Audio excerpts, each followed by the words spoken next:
Hola, welcome back. It's Matthew here from All Our Properties with Lucy, who is here to give us a quick update on what's been happening with tourist rental licenses. There's been, as you know from watching previous videos, there's a big movement in Spain at the moment to prevent excess tourism, and that's seen a lot of bans on tourist licenses. But here in the Granada province, there has been a recent update on what's been happening with that since they were put on hold. So Lucy, please tell us all about what's been going on. Well, we finally had the meeting that we've all been waiting for. We knew it was going to happen in July at some point. What we didn't realise it was going to be this late into July, but better late than never.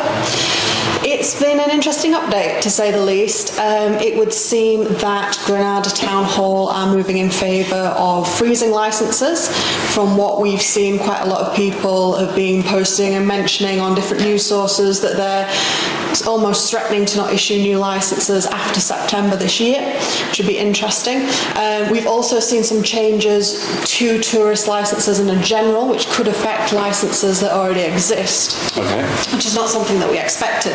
Just because obviously we saw so many posts saying it won't affect pre-existing licences, but as we've seen in Malaga and in your recent report, that's not necessarily the case, and some are actually being revoked right now. So some of the things that they're now requiring is that properties have an independent entranceway, which means it would be exceedingly difficult to get one in a flat. Yes, the independent entrance. I know I was talking to someone the other day about potential for buying one, and of course in a lot of apartment blocks you have one entrance into the block, and each apartment's entrance is off of that, and that wouldn't have qualified.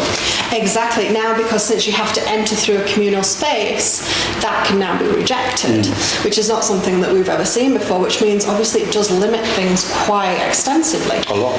Another thing is they're now asking for separate water and electric and telephone connections. So silly as it might sound, if you've still got a landline, if it's not separate, that might also cause you an issue, which is a strange thing. Not many of us have landlines anymore, but you never know. Okay. And then also we're now asking for individual evacuation for the property as well. So not only independent entrance, but also independent evacuation spaces, which does raise a lot of questions as what that will mean in the future and how they're planning to continue with this, just because so many properties that do currently have licensing, will that affect them? Are they expected to meet the new legislations? In the case of flats that can't meet these legislations, we're seeing things now with communities of neighbours. A majority have to approve you using it as a tourist land, so it just kind of means that if you're in a building that maybe isn't occupied all the year round, and that meeting then not enough people attend, will that then be an issue? How are those things going to be accounted for? So the main takeaway from this is it stills down to everybody's town hall. Okay. This is just what Granada Town Hall have said. Will other PP departments follow suit? Maybe, maybe not. We've actually seen news that the hotel owners on the coast down here in Granada are actually asking their town halls to follow suit. Right. Obviously, it's a good idea. Of course, it's in their interest, so it will be very interesting to see how this progresses. Okay.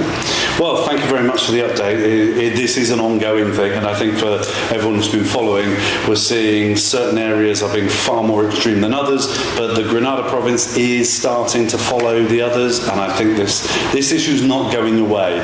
So I think if you have a property with a holiday license and you're thinking of selling in the future, or you're thinking of buying something to do holiday lets with, it's vital to get in touch now and find out exactly what the criteria is going to be to make sure you don't get caught out. So thank you, Lucy. We'll keep you updated as news comes along. Don't forget to like and subscribe to make sure you stay up to date with what's going on. Anyway, thanks for watching. We'll be back soon, I'm sure. Bye for now.